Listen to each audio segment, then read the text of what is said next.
Good afternoon, everyone. Let's get started here. Welcome to the App Delivery with System Center Config Manager and Windows Intune session. I'm Dilip Radhakrishnan. I'm a senior PM here with the App Management team. And with me here is Heidi. Good afternoon, everyone.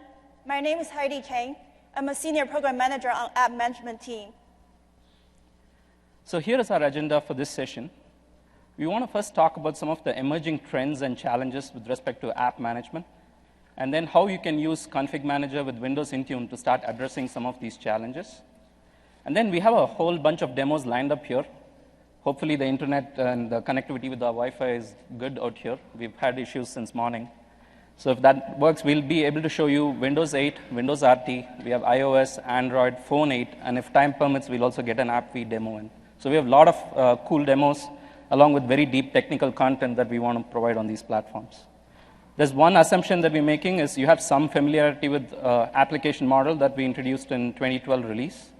In this session, we'll just have one slide that talks about the overview, but then builds on all the new features that leverage the app model. But we do have hands-on labs and instructor-led labs here, so which I would recommend if you want to learn more on just the app model. Let's first step back and take a look at what's happening with the devices in the industry out there today. With respect to PCs, what's happened is over the last 20 years, the feature set and the platform of the PC space has really matured. Thanks to working with enterprise customers like you guys, we've got a lot of feedback on how to make the platform more manageable, more secure. However, on the consumer side, there are still challenges for us because the price point and the battery life with the PC devices, even with the latest Windows 8 touch laptops, are not there with the customers yet. On the other hand, the smart devices, which include smartphones and tablets, have really taken off in the last few years. And the primary reason is it addresses these shortcomings. They're very simple to set up. Whether you're a 2-year-old or a 90-year-old, it's very easy to just get started and going. They have a pretty low entry point from a cost perspective, and they have good battery life. So what this has led to is, with the last 2 years, as per the IDC report, we sold around 352 million PCs last year, whereas there were like 700 million smart devices sold worldwide last year.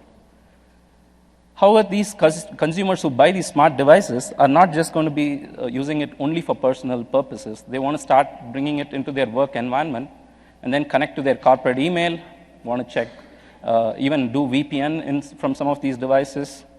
But that also starts exposing the limitation of these new platforms because they're not there yet in terms of maturity from security and manageability perspective. You can even compare this to way back our SMS 1.0 days in terms of manageability on these platforms. The other thing that's a major challenge here is the lack of standardization. You have at least 3 major vendors, Microsoft, Google, and Apple, all having their own mobile platforms. And you don't have the same kind of experience when it comes from an IT management perspective. So from a trend perspective, we are seeing that the PCs are going to get cheaper and lighter and start competing more with the smart devices. And on smart devices, as they become more enterprise ready, they're going to start becoming more complex. So how does this impact app management? So the first thing is, let's take a look at the PC space. Last year was a very big year for us at Microsoft. We released Windows 8 and Windows RT. And the main thing we've done there is to try to bridge the gap between PCs and tablets. So you still have your desktop apps for your traditional MSI and EXEs, so that way all your investments that you've made so far are protected. But at the same time, we want to give the consumers and the enterprises a rich experience with the new modern apps that we are introducing with Windows 8. So the challenge on that side is now you have to learn a new app model and how to deploy these new types of applications for Windows 8. Next, the trend around BYOD devices means now you no longer have to worry about just what application you have to deploy, but you have to step back and say, okay, is there an iOS version of this app? Is there an Android version of this app? For example, suppose if, as a part of your mobile strategy, you want to let your end users connect through VPN. And suppose you assume you had Cisco or Juniper or whatever your VPN network solution is. In those cases, then typically the experience is they have to go as an end user to the store, download these VPN apps for them to first even connect to it. So is there anything that we can do to make those experiences better, where you can actually point your users to what are the apps that are available in the public store that you recommend from an enterprise perspective. But again, the challenges on that side is each of these platforms, as I mentioned, come with very unique set of constraints. You need to know how to sideload apps. You need to know how to deploy certificates to these devices before these apps can start working. App maintenance, there are a couple of interesting scenarios here. Again, this is tied to the mobile trend. So typically, your user to PC ratio or device ratio used to be like 1 or 1:2 or something. You had a workstation, you had a laptop probably, but that trend has changed. Each person has at least, like say, 1:4 now. You have a smartphone and a personal tablet in addition to your laptop and your workstation. So in that model, what happens is from a device upgrade and other scenarios, you're not looking at a fixed period of like, say, every 3 years to upgrade your PCs. That's not applicable on the mobile space. You're going to have end users, as and when their contracts are expiring, are going to go in and start switching the device. And when they do that, the expectation is all the kind of line of business apps that they had on their current phone. Suppose I switch from an iPhone to a cool Nokia phone, then I am expecting that the line of business apps that are made available on one device automatically show up on my next device. And more often than not, you're not going to lose your laptops as often as you're probably going to have end users lose their smartphones and tablets. When that happens, you have to worry about what are the applications that were there on those devices, what about the data on those devices, and how do you make sure that you can remotely wipe those data and do it only with only corporate data wipe and not, say, wipe your personal photo data. So those are kind of some of the interesting scenarios that are emerging. And last but not least, the end user experience on these devices. So these users are very used to intuitive experiences with these new tablets. So what they want is a self-service experience. They just go to the app store. If they have a need, they just go and get whatever apps they want anytime they want. And that kind of expectation is starting to spill over into the IT space in terms of all the apps that are being delivered from the IT services team. So things like app discoverability and self-service are kind of expectations from your end users. So now let's look at how we use Config Manager and Intune to address some of these challenges. So first on the PC side, our Config Manager story has been pretty strong. Right? For PC management, we are the leading product. Even the latest Gartner report that's coming out this month reaffirms our spot as the top PC client management solution. But if you notice, there is also another kind of category that's been carved off called mobile device management, MDM devices. And you have a lot of upstart vendors there. So, but none of them have the richness and the capability to do an end-to-end device management like what we'll be offering with Config Manager and Intune. So first, on the PC side, you'll be able to go and deploy Windows 8 using our product. And you'll also be able to deploy Windows 8 apps using our product. We've also extended it to support Mac operating system in this release. And then, on the Intune side, think of the challenges you've had with the explosion in number of devices to go and set up all the infrastructure like DPs, boundaries, everything for devices that could be anywhere in the world. So to address some of those challenges is where Intune as a service comes in. All you have to do is go in and set up a connection to an Intune subscription. Once you do that, it doesn't matter where those devices are. As and when end users start enrolling into those devices, they're going to start getting management capabilities. They have a self-service portal. They have all the richness that we're going to show today. Moving on to the second way we are addressing the challenges is, I talked about the app model earlier. This was one of the best investments we've made in recent years with respect to app management. Because what we did in that version was we took all the information about an application, like what are the dependencies, what are the prereqs, what are the install conditions, what are the requirement rules specified by the admin. All that gets modeled rather than being written inside scripts or EXEs or MSI files as custom actions. So all that is now kind of made available through an application model, so it becomes very predictable what's the experience in installing and deploying this app. So as a part of that, we introduced the concept of deployment types, where an app, say for example in this case Adobe Reader, has several deployment types. That could be one MSI-based deployment, there is an AppV-based deployment, and we've also started having our partners extend this model by having Citrix extend to XenApp. So what we have done now in this release is add a whole bunch of new DTs. And immediately you start seeing the power of app models. So you really have to think and still model, say, Skype as an application from an admin perspective. Then there is an iOS version of Skype, there's an Android version of Skype, there's an RT version of Skype. It doesn't matter. Like, the application is still Skype, and you deploy Skype to your users.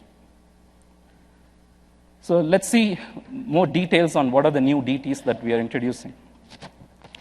Let's start. So the way to look at this matrix is there are the platforms, and then for each platforms, there is going to be two ways to do app installation. Option one is you just browse to the store and get the app from the store. And there, the example that I gave with the Cisco or any of the third-party VPN solution is, we have an option to deep link an application. So that's a new DT that we'll introduce, where you can actually go and deploy that deep link, which will help your end users to discover which app to install from your public app store. For line of business apps or apps that you purchase from your third-party vendors, you have a way to do the installs through another method called side loading. And side loading is any installation on these modern devices that doesn't come from the public app store. That's what side loading means. So for Windows 8, the format of the file, the new packaging, it's called the .appx, or the application extension. For Windows Phone 8, it's ZAP files. iOS has a format called IPA files, and Android is .apk. Mac, we don't support the deep link to the store, but we support doing a push install to Mac applications. While we are doing it, we have also not abandoned our core strength in terms of PC. We have the latest and greatest version of AppV 5.0, and we actually have support for AppV 5.0 in this release. And going back to the challenges and looking at how we are addressing, this is the last one I want to talk about, is the end user experience. What we want to do is make sure that your end users have a very rich experience, because you can now deploy a company branded, whatever your company is with your logo, as a portal to your end users. Think of App Catalog on steroids. This is completely web-based. You can have users coming in from iOS for Phone 8 and Windows RT, have these native apps that are built. For iOS and Android, it's a web-based app, so that way you can just access it from both your devices. But for Windows RT, we made the investment to actually build it as a native app. You go to the Windows Store, and you can download this app for your Windows RT. Phone 8, when you do the enrollment, we take care of it for you. We do the download for you. So what this gives your end users is a very consistent experience. As they switch between their devices, they're going to be able to see how the applications that they want, the devices that they own, are all shown, and how they interact with IT department becomes standardized. So I want to switch gears here and start going to do a deep drill down on each of these platforms. I'm going to start off with Windows 8. So first, let's clarify some terminology and concepts. So there are two types of apps you can primarily consider, like the desktop apps, which are your MSI, EXE, your traditional apps. And then what used to be called the Metro app is also referred to as modern app, and then Windows Store app. So depending on where you see in the documentation, there are a couple of versions of it floating around. But these are the modern apps that we talk about, where the value really for your IT department is, these are taking on some of the concepts that we're building in CM in our application model and building them into Windows itself as a first-class citizen. So what this gives you as a benefit is these are very isolated, they're containerized, so there's no DLL hell or any kind of issues that we had traditionally with MSIs and apps overwriting each other. So they're very simple to deploy and service. You have a simple PowerShell command that you can just do add package or get AppX package to get the list and install these apps. From end user perspective, they actually offer a lot more rich interface compared to even our competitive platforms. You don't just look at dull icons. These are live tiles which can actually reflect the state of your application right in the face of the user without even having to open the app. So what are the dependencies that are required? There are a few, depends on what are the libraries that the app developer used when they built the app. There are things like JavaScript, PlayReady is for all the DRM stuff, or C runtime. So depending on the type of library that was used to build the app, you need to make sure that they're present on the client when they run. So when you give the package to your IT admin to deploy, make sure that the dependencies are provided. And then, as I mentioned, from an end user perspective, they can get the app from the store, public store, or from the corporate store. Let's get into some of the details of how to do side loading. There are three main requirements that need to be met. So it's no longer easy just like taking your MSI and installing it on a modern Windows 8 device, a PC or tablet. You just can't put a modern app just like that. You can't install it because it's really locked down. The only way the recommended way to get apps is from the application store, in this case, the Microsoft Store. But that won't work for enterprises, which is why we allow side loading, because you have your own line of business apps, and there are 100 reasons you want to deploy your own apps. And you don't want to even share it with the rest of the world out there. So to do that, first thing you have to do is to set a registry key called allow trusted apps. And once you do that, it's kind of a switch that gets flipped. The second thing you need to do is to ensure security. What they've done is to require that every modern app needs to be code signed with a certificate. And that code signing certificate, first the app has to be code signed, and then the certificate has to be deployed to the trusted root authority on your client devices. So these are the two common requirements across all platforms. The third aspect of this is actually a side-loading key, which is like a product key. It will look like a product key, and I'll show it in the demo shortly. And that depends whether you need it or not, depends on whether your device is domain joined and what SKU you have on Windows. If you are an enterprise customer that's rolling out Windows 8 enterprise SKUs, you really don't need to do anything other than joining the device to the domain. However, if it's a workgroup machine, you need to then deploy a side-loading key. And for Windows 8 Professional, you always have to have the side-loading key deployed for your apps to work.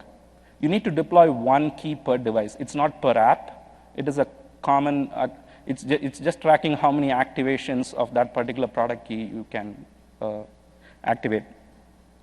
So Windows RT, the Surface tablets cannot join a domain. There's no domain join feature, so they do always require a side-loading key.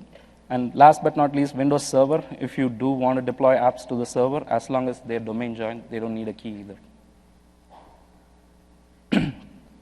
So how does the app developer now work with the IT admin to package these apps? Here are the steps that you need to follow.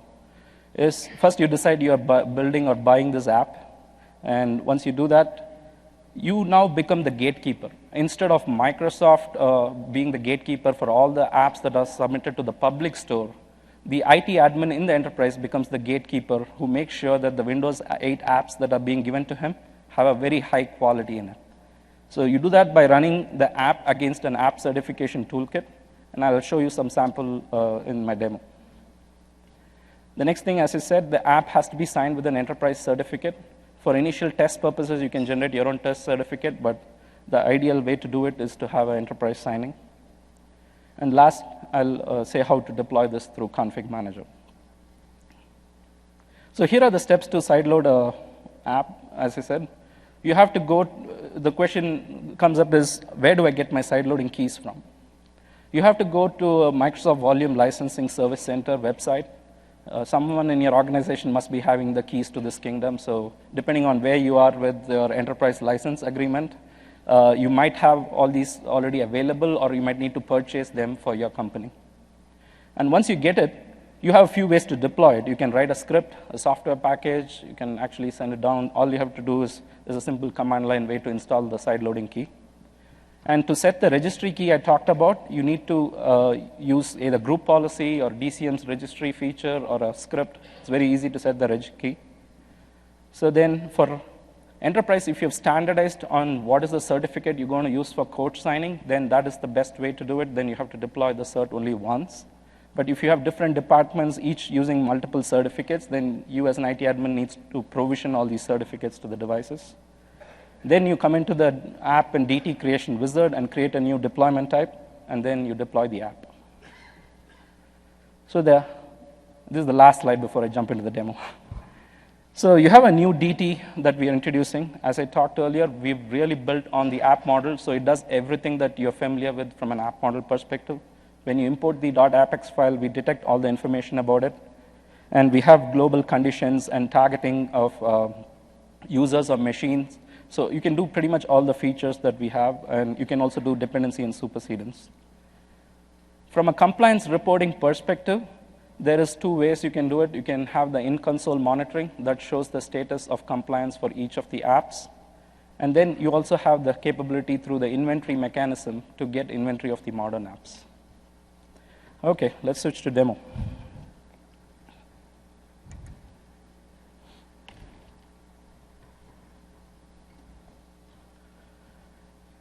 OK, for this demo, let's set some context here. I'm going to play 3 different roles. I'm going to start as an app developer and show what it takes to package the application. And then I'm going to show what an IT admin does. And then I'm going to log in as an end user and show what's the end user experience.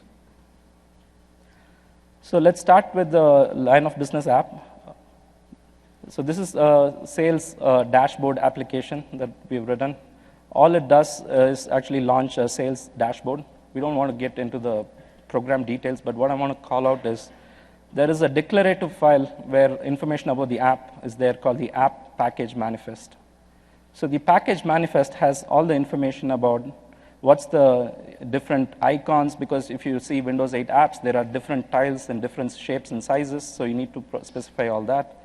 The capabilities is what are the operating system features and the libraries that are being used by the application. But the important point I want to call out here is this aspect of specifying the version as well as the certificate that you need to choose for signing purposes. So I'm going to, let me reduce the scope.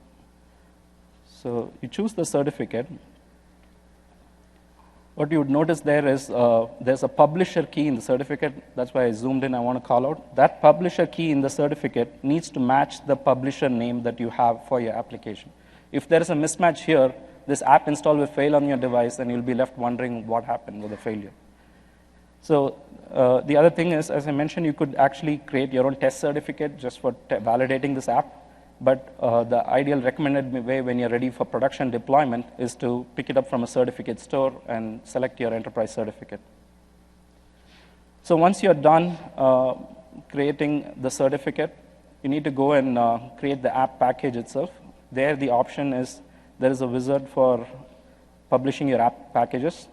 The first thing it asks is, are you going to send it to the Windows Store? The answer is no. And once again, I'll zoom in here. This is the other aspect. Oops. So there's an architecture field here.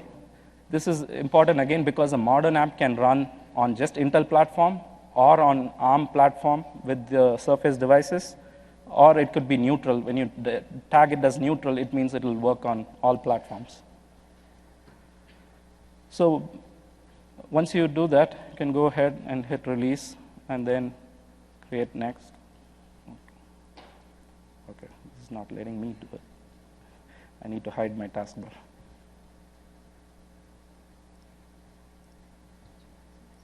Yeah, I did maximize it. I want to create it. Oh, it's finally done. So it's in the process of creating the app package. All right. OK. So at the bottom of it, I don't know if you can see here, there's a launch app certification toolkit. I'm not going to actually do the launch because it takes several minutes to come back with a validation report. But I want to show you what the results would look like if the app package is installed and it's failing or success. Come on.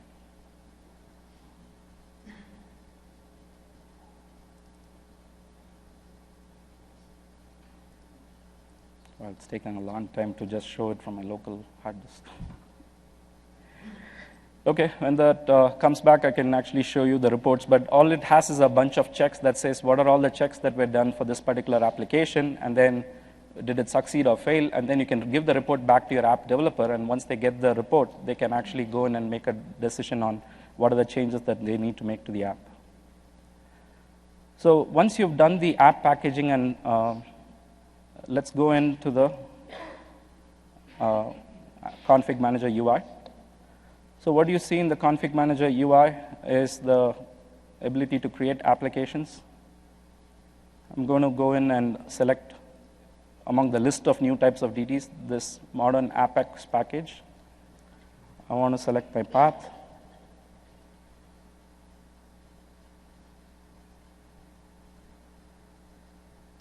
So my sales dashboard, my line of business app is ready to be deployed.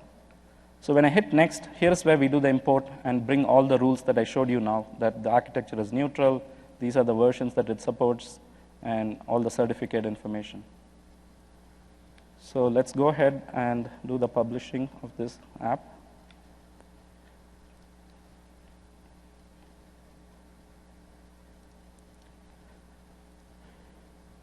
So what it does now is create an app, and it also creates a DT.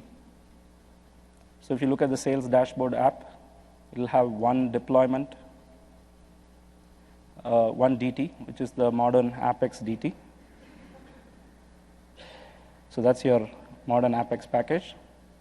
And I'm going to go ahead and do a deployment of this app package. And to do that, I have created a collection of sales users, of which one of the users his name is Alan. So we're going to go and target this to the sales users. And I have to go and specify the DP.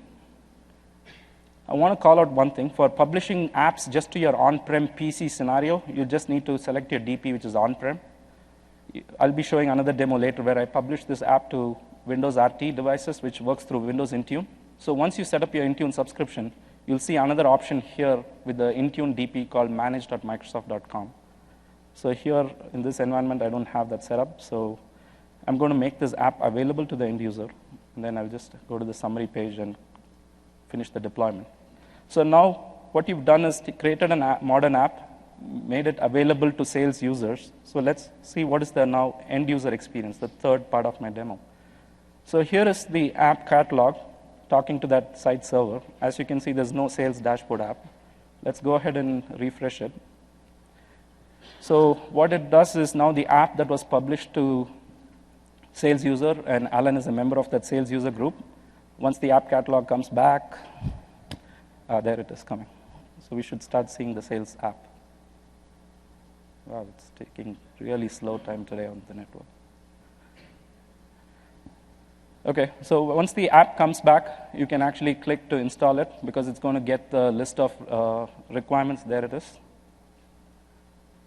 So let's kick off an install because that's also going to take a little bit of time. So what it will do right now is all the conditional rules that were specified by the IT administrator are going to be evaluated along with the requirement rules that were specified even as a part of the app package itself. So when all those requirement rules are evaluated, at this stage it's finished evaluating, and it's beginning to start the installation process where it has to go download the content from the DP and then start the installation. So while that's coming up, we can go and take a look at the status in the app install is already complete. So we can take a look in the start menu.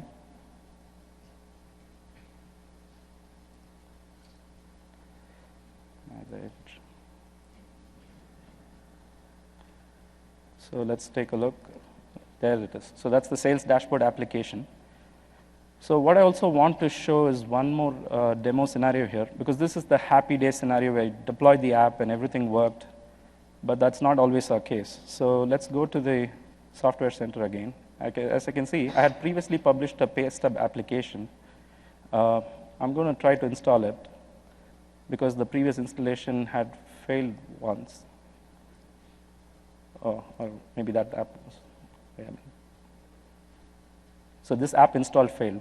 So when we look at the reason why we have application failure, the way you do it is to typical logs. One of the things I did purposefully prior to this demo was made sure that that particular app, I used a totally different certificate. So what you're looking at is the app eval log.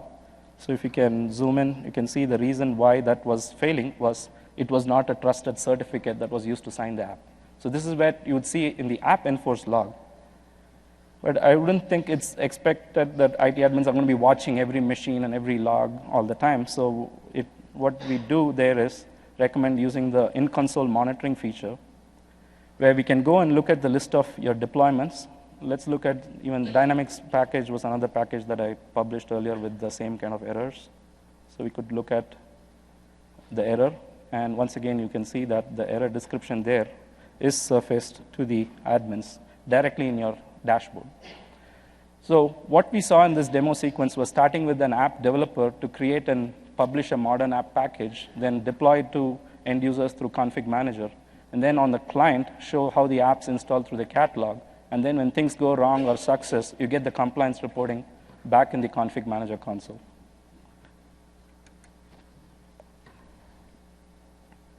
Moving to the next part of the presentation, just a quick recap of all the troubleshooting steps. I'm going to skip through in interest of time, but I showed you most of it. So always check if the side loading is enabled. Go check if the key is there. Make sure that the root certificate is installed on the client. And you can also test manually. Just run this PowerShell command called add apex package and give it the path to the package. It'll try doing an install, and you can get errors directly caught much earlier in terms of whether it's a valid app package or not. And of course, I showed you all the client-side log files, that the 57+ log files that you'll find under CCM logs folder. In fact, I attended one of the MVP sessions yesterday. I think you guys like the CM trace tool and the merge features. Few other things to keep in mind with Windows 8 apps. As you know that more and more of these tablets are being 3G or 4G enabled. So as IT admins, we can be a little more responsible about using up data consumption on end users' devices. And the big culprit typically is around applications, because we deploy apps, they go to DP, download all the content. So you have to be careful whether it needs to be done only over Wi-Fi or over 3G and 4G. So we have a client setting that lets you set the limits. The default is actually block. If it detects that you are on a metered network, then it will automatically treat it as like a disconnected device and not send any app packages, nothing works. And the other extreme is allow, because you think you as an IT pro, you're paying for your end users' bills and your company can absorb the cost. You don't care about the billing, then you can still make everything work as if it's a regular connected network. But the more common scenario might be you might want to limit, and when you set the limit, all it does is the kind of operations, the 4 things that are listed are the only thing that happens. Like it'll allow, when you're on a metered network, you can do policy polling, you can do client state checks. But when the end user tries to install an app, it'll prompt a warning saying that you are on a metered network. Do you want to go ahead with it? Moving on, we're going to talk about now how to deliver apps to mobile devices. So here's where the Intune integration part comes in. So you have Windows RT, Phone 8, iOS, and Android. Across all these platforms, we have the ability to deploy apps to users in a side-loaded way, as well as a deep link. And you also have all the compliance features that I just showed you. So I want to spend a little bit of time on this slide, because this is kind of showing the architecture and how things work behind the scenes.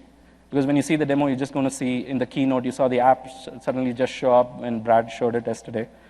So on the right, what you have is the config manager CAS, or your primary sites, all the things that are connected on-prem. On your left, on my left, is my list of end users who are connecting from a Surface or a RT or a iOS device. What's sitting in the middle in the cloud is the Intune service. There are a few architectural components I'll just briefly touch upon. The org ID is the piece that is used to connect and validate your user identity with Azure Active Directory in the cloud. The gateway is the piece of component that helps and connects to the devices. Intune DP becomes the DP where all your app content is stored in the cloud.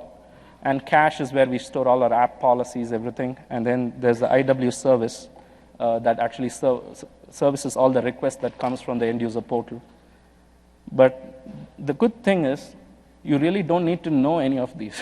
But I'm just telling you so you know when things go wrong, you can at least guess where things are going wrong. What happens is the whole thing about Intune as a service is you go into the CM console and set up the connector. There was a session earlier today. In case you missed it, I would request you to watch the recording, because it's a great session to tell how to set up this Intune service connection and the connector to the cloud. But once you set it up once, you don't have to bother with all the other operations are happening from the CM console. So you deploy a new app, in my case, the same sales dashboard app. So if it was available in Apex format and Windows and iOS format, they're actually distributed and taken to the cloud, into the Intune DP in the cloud. So then I go in and deploy applications. Here is where I said sales users are getting the sales dashboard application. So that app policy went and got stored in the cache in our service. So the next step is we are waiting for the end user. Now the app's published, the policies are published, it's out in the cloud. So here is where the self-service experience comes in. So when the end user comes in from the SSP, they decide when to install what apps. So they come in and log into the portal. They get a token that's valid for 20 minutes. So you'll see when we do the demos, we'll be logging in frequently. For security reasons, that times out in 20 minutes unless you're using the portal. So one of the first things that you would see when you log into the portal is the list of applications that are made available to you. So it requests an app list, and it gets the list of apps that will be shown in a nice, pretty UI. So the end user browses the apps and decides that, hey, I like that particular app. I'm going to go ahead and install that app. And when that happens, here's where, again, we need the cloud-based infrastructure, because we can't imagine this happening through your on-prem. Because the way some of these MDM vendors the platforms have been designed is the only way to talk to an iOS device from any management platform is through Apple's notification service. So what we do is we hook up your Intune account to the Apple website where the Apple notification service, web service happens. So that is the one that will actually notify. And similarly, on Windows side, we have a Windows notification service that does the agent triggering. So then that requests the app to be downloaded. The app comes down to the right platform, and then the install happens. So all this detailed step that I showed is like a few seconds in the actual world operation, but from a reporting status, you again get compliance reporting back from these devices, and the status comes back into the central site, and then you can actually see that app show up in your compliance report as how many users have downloaded and installed this app. So that's the quick architecture overview. So now coming to the RT side of things, as I said, there's slight differences between how you do things on Windows 8 and Windows RT, even though it's the same platform and a similar platform. The difference is the architecture. So when you do the side loading, there's actually two differences. There are architecture pieces, but then there's also, these are running on very low-powered ARM-based tablets. So we cannot have the luxury of running a full-blown CCM exec kind of infrastructure on these devices.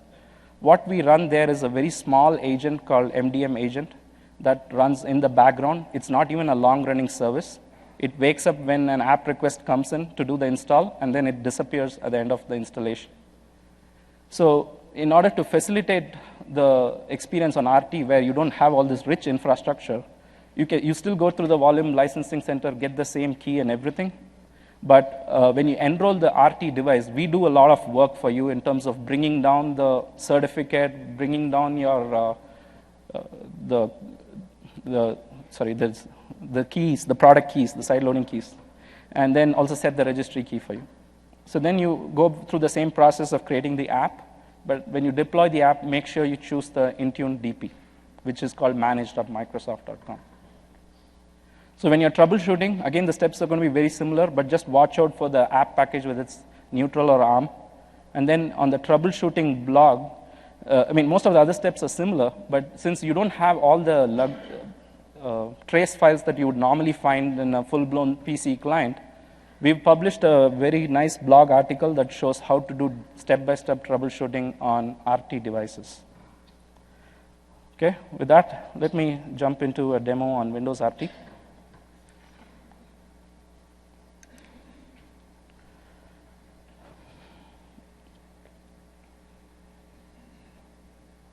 Is it projected? Yeah.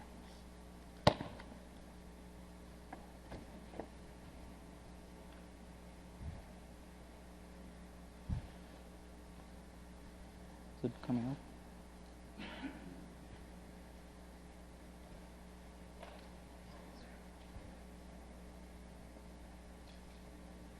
Can I get it on the wolf? Maybe that's easier. So the direct projection is having issues. I'm going to actually show it on the wolf device. If I can get past all this. Did you change it to 8? Yeah. None of them working. Somebody here can read. The displays don't seem to be working.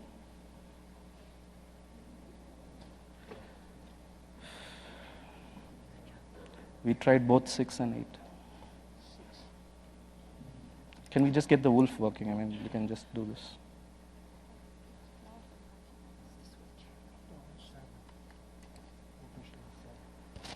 Okay, cool. So this is wolf.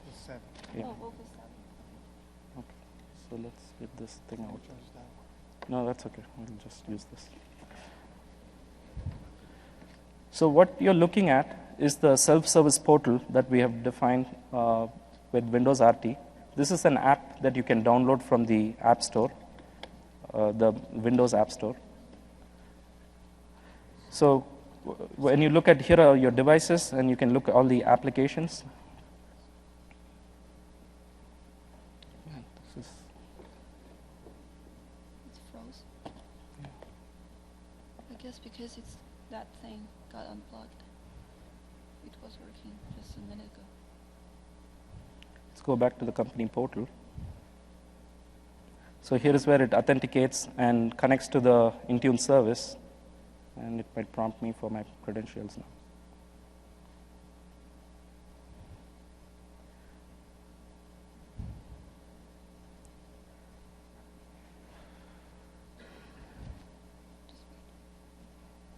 Wow. The internet is really slow today. Well, at least we still have it. Okay, while that comes up, I'll just quickly switch and show the service side of the stuff. Can you just log in and have it ready for me? So I'll come back here and show, while Heidi is logging in, what's the admin experience like for this. So as I said, for Windows RT, we made it a little easier. So for Windows RT, you can go here and look at the side loading keys.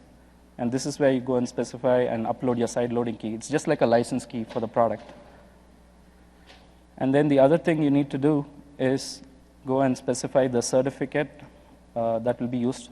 So you go under the admin node, under hierarchy, you'll see a Intune subscription. You look at the properties. So you see all the tabs for different operating systems. And for Windows RT, you see the code signing certificate that we've uploaded. So the code signing cert is ready, the product side loading keys are ready, and I've also deployed the same application that we talked about earlier, the Apex file, to the sales user collection. So you go to the sales application list in my line of business apps. There's the sales dashboard app. Yeah. So that's the app, and it's been deployed to sales users. So it's all good to go once we can log in. It looks like there is some internet issue still there, that it's not even logging into the service.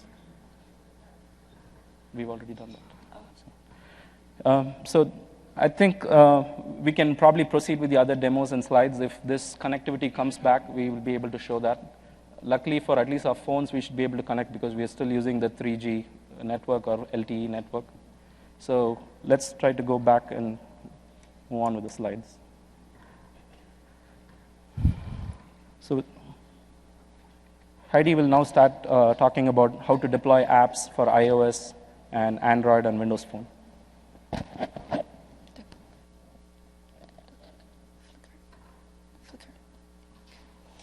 Hello, everyone. So Dilip has talked about how you can deploy enterprise line of business apps to your Windows 8 and Windows RT devices. What I'm going to show you is how you can deploy your enterprise apps to other mobile platforms. Each mobile platform has its own requirements. One thing in common, though, is that they all require the apps to be co-signed. So they only run trusted apps on their platforms. So let's take a look and see what needs to be done for iOS platform. First, you need to go to the iOS Developer Enterprise Program and register. With that, you will be able to upload your code signing request to the iOS provisioning portal. In response, you will get the distribution certificate. With the distribution certificate, you will also be able to get the enterprise distribution provisioning profile. What this provisioning profile does is it lets you to deploy apps to a limited number of iOS devices in your environment. So now with the distribution certificate and the distribution provisioning profile, you can then use the Xcode tool to sign and build the app. It's in the extension of IPA.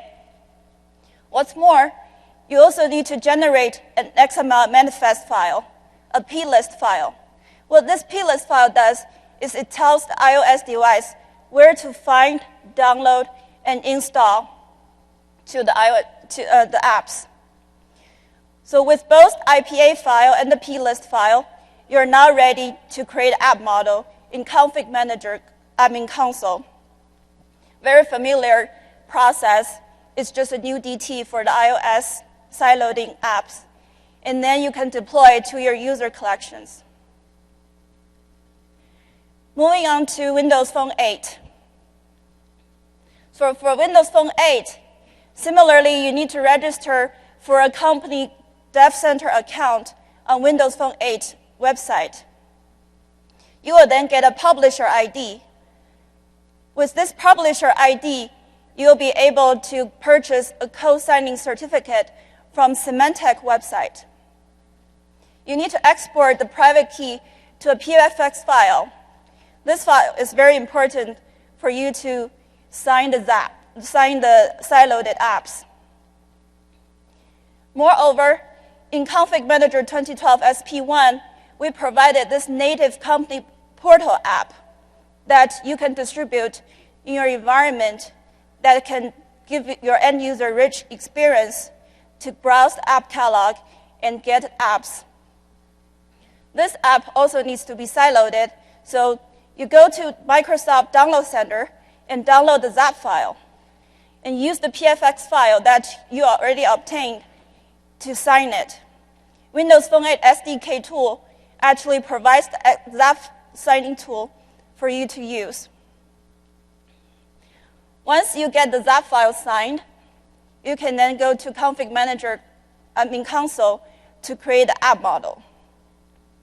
And probably you've seen in the previous sessions, both the app model for the company portal app and the PFX file are actually required for you to set up Windows Intune subscription for Windows 8 Phone 8 platform. And once you provide these two, Config Manager takes care of generating this application enrollment token at setup time. This AET token is actually essential for you to sideload any apps in your enterprise space. Okay, go back. So I don't have a separate slide for Android. Android only requires you to co-sign your apps. Moving on to the store-based apps, Dilip already talked about deep link apps. So it's similar architecture. You also start from the admin console, create an app and the new DT that we added in this release. You deploy this app, and the app policy gets sent from the central administration side through the connector role, and then all the way to the Windows Intune cloud service. And keep in mind, the thing happens every 5 minutes. So there's a general delay. Whatever you deploy doesn't immediately show up on the company portal. During the demo, I'll show you more on that. So for the end user, when they get hold of the company portal app for their corresponding platform, they get authenticated into the Windows Intune service. And they browse the apps, request app list. In return, the service will give them the app list, and the user can choose which one to see. From there, the company portal app is picking up that, oh, this is actually deep linked into the public store. So what it does is it launched the store app for that corresponding platform and give the link to the store app. From there, the store app actually takes over, talks to its corresponding public app store, and then pull down the app, download and install. So that's the end-to-end flow of a deep link app. Now let's move on to do some demos. So it's number 4.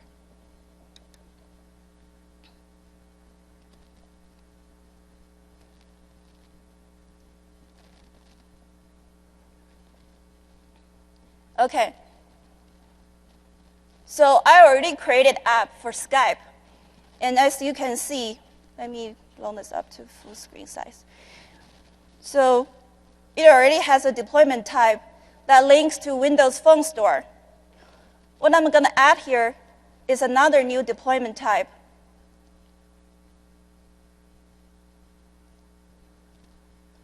Let me zoom it. You can see these new app deployment types that we added in the app model. So what I'm going to pick is the app package for iOS from App Store.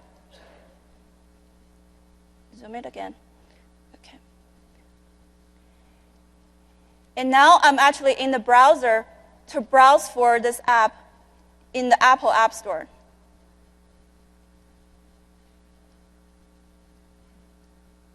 I'm just going to search for Skype.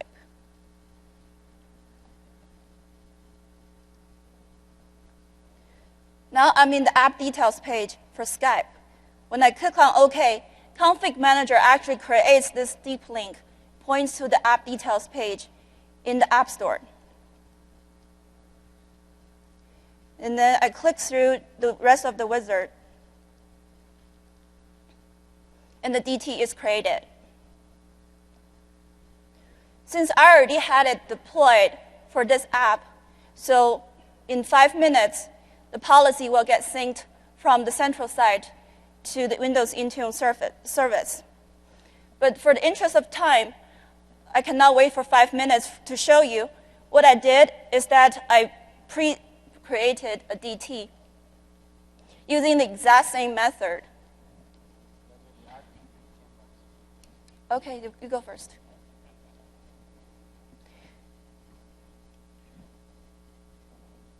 Are you on mic?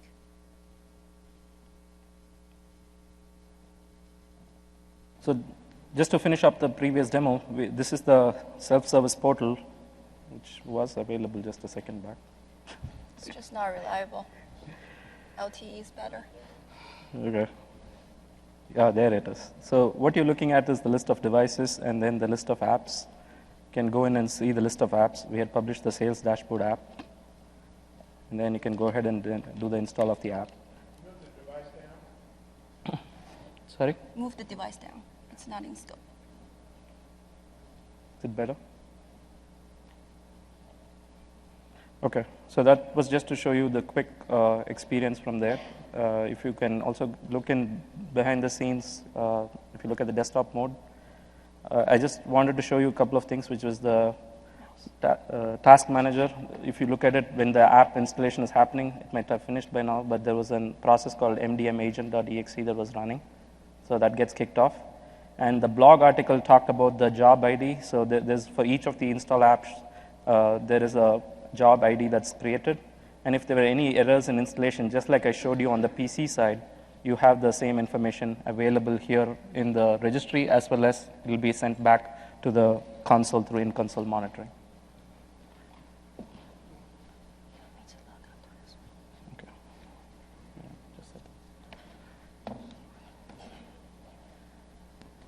Okay, now I'm in the company portal for iOS devices. What you can see is that you can click on the app catalog, and you can see the Skype application. This is one was pre-created before the demo. And from here, I click on View App. It actually goes to the App Store using the native Store app application. And from here, the device takes over. So that's how you can install a deep linked application on iOS device.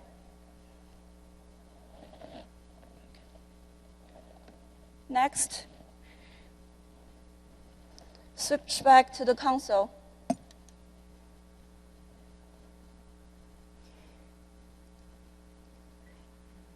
So Dilip talked about siloing apps to Windows 8.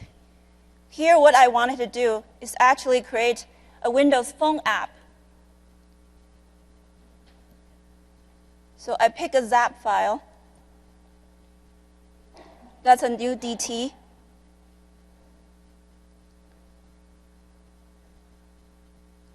I browse to the folder where I store the app.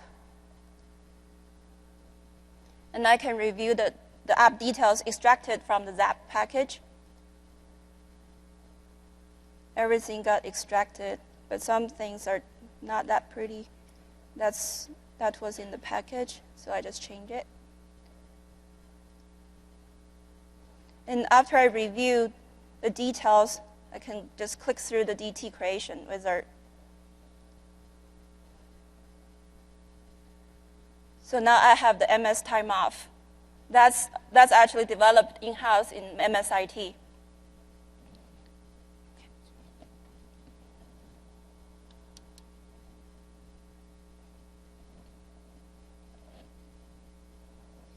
Here, what you can see is this app gets shown in the app catalog on the company portal app for Windows Phone 8.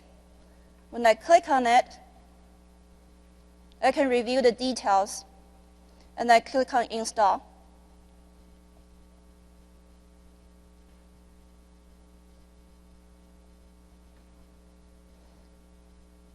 Now, if I go back to the phone, the app is installed.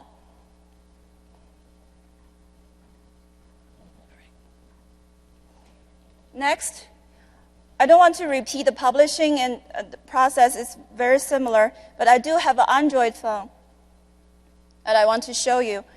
The interface is the same, just as iOS. It's a web-based portal. You click on Get Apps.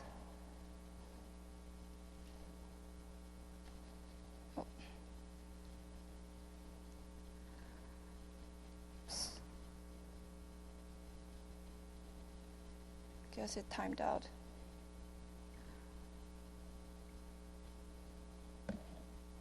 What's going on? Can't get the keyboard.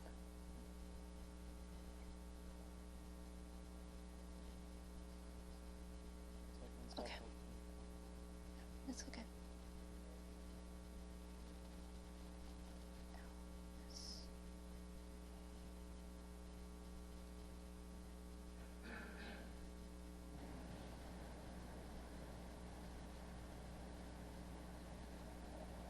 All right, I'm back to the company portal.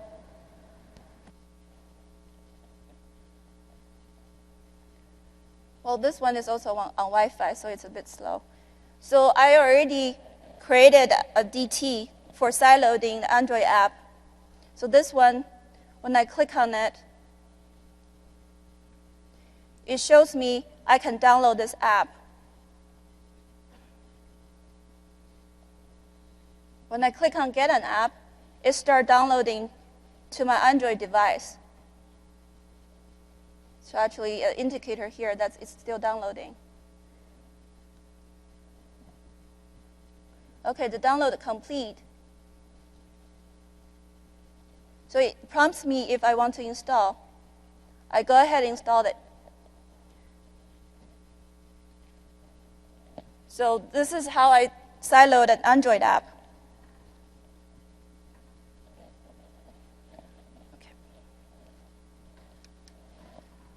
So up until now, we've spent quite some time talking about the app delivery in our unified device management solution that we introduced in Config Manager 2012 SP1. Let's see what's new in other areas. So for the virtual apps, it was also a big year. It's pretty dark here, but I want to take a quick poll. How many of you have used AppV before? Quite a few. And how many of you have used AppV with Config Manager? About at half. Good. So, as you might have already known, it was also a big year for Microsoft application virtualization. AppV 4.6 SP2 was released so that it can support Windows 8. More excitingly, the greatest release for AppV also came out. It's AppV 5. What Config Manager did was to add a new deployment type to support AppV 5. It also supports the virtual connection groups, replacing dynamic suite composition. To me, one most exciting thing about this, and also the beauty of it, is that the 4.6 SP2 client can coexist with app v5. Because as you might have already experienced, whenever there's a new release came out, the migration story is always something people are wondering. How much does it take for me to migrate my users from the older version to a newer version? With the config manager deep integration, migration is actually really easy. Shortly, I'll give you a demo on that. Time check? Okay. So the connection group that allows the virtual apps actually working in the same isolated environment, sharing the same file system and the registry. There's a few reasons.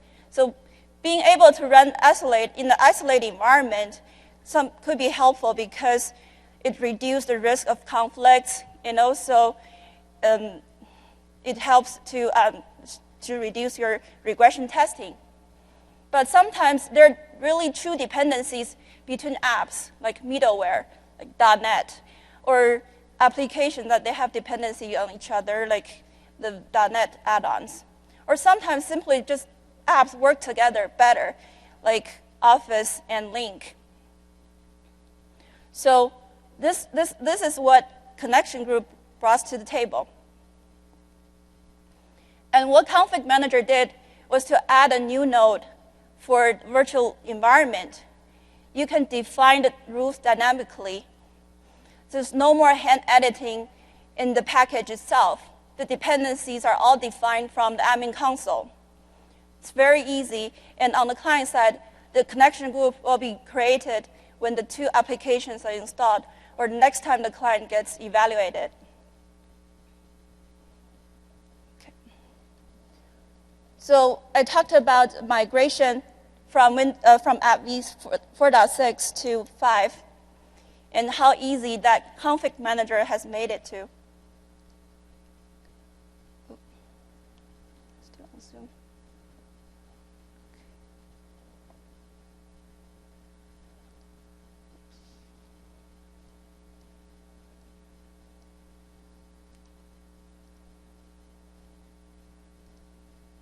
All right.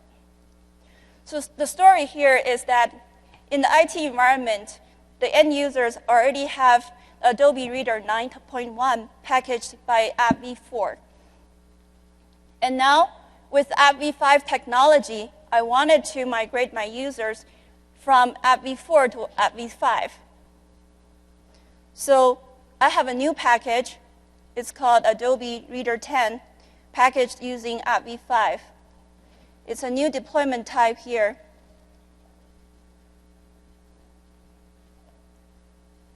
For app v5.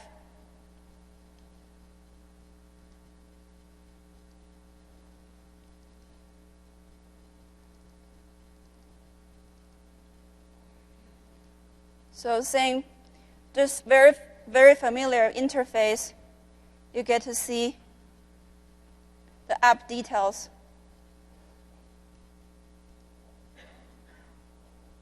And as you notice probably, the extension of app v5 package is also different. It's appv.appv.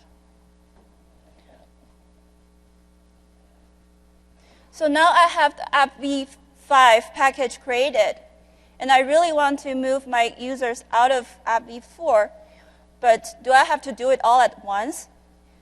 Not really. With the config manager, what you can do is that in the app details, in the application properties, you can leverage the supersedence that you probably have already been very familiar with. You just supersede the older package, have it uninstalled.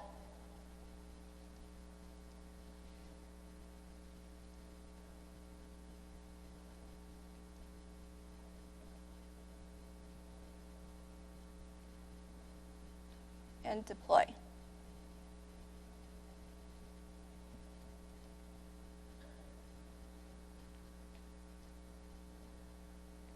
deploy to the same self-users group. Add the DP.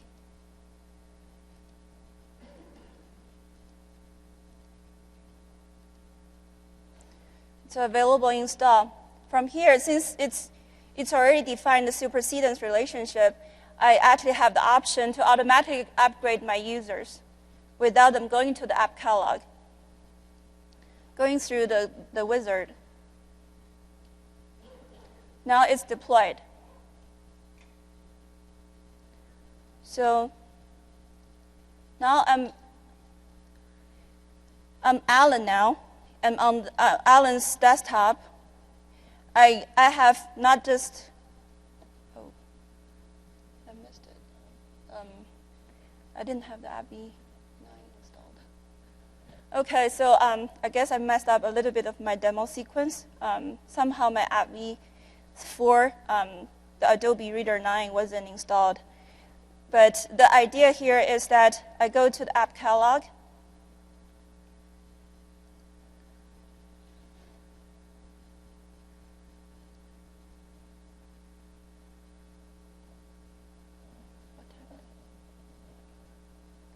It's getting really slow. So yeah, for the interest of time, now it comes back.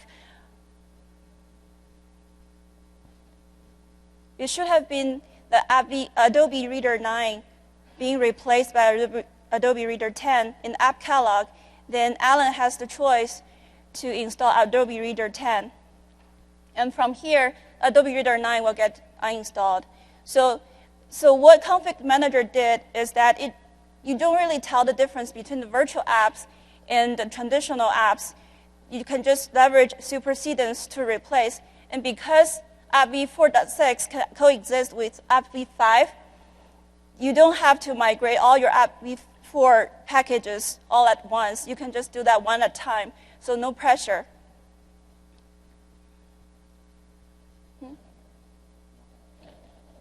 Okay. Yeah, so going back to the slide. When we talk about heterogeneous IT environment, it's not really just about mobile devices. There are also other clients, probably in your environment, like Mac OS X and Unix, Linux systems. So in Config Manager 2012 SP1, we added support for Mac OS X. We support Snow Leopard, Lion, and Mountain Lion. And we added a new deployment type to support 4 different extension files. And Config Manager provides this custom tool, CM Aptitude tool, that you can run on your Mac machine. And that converts those 5 different formats into .CMac. So that Config Manager can understand this file format and extract the detection information from the app. And you can use required install to the system collections. For Linux and Unix, we added support for Red Hat, Solaris, and SUSE. And it's leveraging the classic package and program model, deploy apps to Unix and Linux servers. You can also deploy software updates to your previously installed apps, remove and uninstall, and you can also deploy maintenance scripts on those servers. Last but not least, SP1 also added PowerShell support. PowerShell has become the really popular tool in the IT environment because you can easily use that for automation. So in the app space, what you can do on admin console, those common tasks can actually also be achieved by your commandlet. Those are just a few examples on the screen. They're very easy to automate. And you can also streamline integration with your other tools in the environment, like your ticketing system, help desk. So it's very easy to use. And there's no configuration actually needed. You just go to the Config Manager admin console. Under the ribbon, you can click on that connect via PowerShell, and that's it. Then you have the PowerShell window. With that, back to Dilip. So, did anyone keep account of how many new features we added? By the way, I just want to remind you this is a service pack release. So I think this is the most number of features we've ever added in a service pack. So just to recap, we started with a quick overview on the trends and challenges you see with mobile devices, and we showed you through a lot of demos today how we take on those app management challenges and help you manage all these applications across different OS platforms. One thing I just want to call out is when we talk to our customers, mostly we keep hearing that around 25 to 30% of our customers, the mobile device management scenarios are done by CM admins as well, or it's done by the desktop or app management team. But there are some scenarios where we see there's a mix of customers who come back and say they're networking or security, or some teams there start driving the mobile initiatives. But the future, as we saw in the trends, is very clear. I mean, if you just look at it, mobile device management is not just security. App management plays a very big role in that space, and you guys as the CM administrators are the best experts to deal with this set of scenarios. So if your management is not having you already at the table for these MDM discussions, I think you should go talk to them again. Okay, with that, we just wanted to call out, we didn't have time for a whole bunch of demos. There's a session on Mac on Thursday. There is a session on Linux, Unix also on Thursday. There's an AppV migration session, so that should also be interesting. It's all going to be run through PowerShell. So there's a lot of content. I've also been asked to make sure that you are made aware that there is a giveaway of a RT tablet package. So you just go to the booth, answer a few questions, and then you're entered into a drawing. But you need to be there at 4 p.m. on April 10th to pick up the prize if you win it. And this is Vegas, so I think you have a good chance. Okay, that's all I had. We have maybe run out of time for Q&A. Heidi and I will be at the booth today between 3 to 4:15, so if any of you want to talk about app model or some of the challenges, you'd be welcome to talk to us there.